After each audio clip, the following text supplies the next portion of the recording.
ప్రపంచపటం మనందరికీ బాగా తెలిసిన విషయమే కదా. స్కూల్లో, ఇంట్లో, గోడమీద ఎక్కడ చూసినా కనిపిస్తూ ఉంటుంది.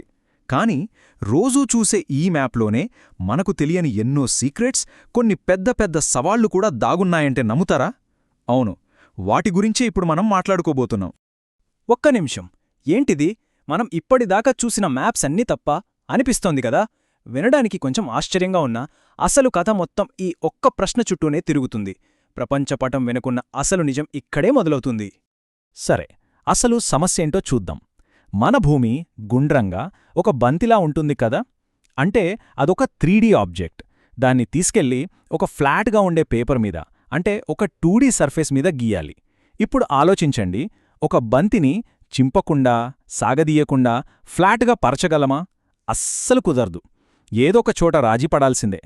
పటాలు గీసేవాళ్లకి ఇదే అతిపెద్ద ఛాలెంజ్. సింపుల్గా చెప్పాలంటే ప్రపంచపటం అంటే ఏంటి? మన భూమి ఉపరితలాన్ని ఒక ఫ్లాట్ చిత్రంగా చూపిస్తే అదే మ్యాప్.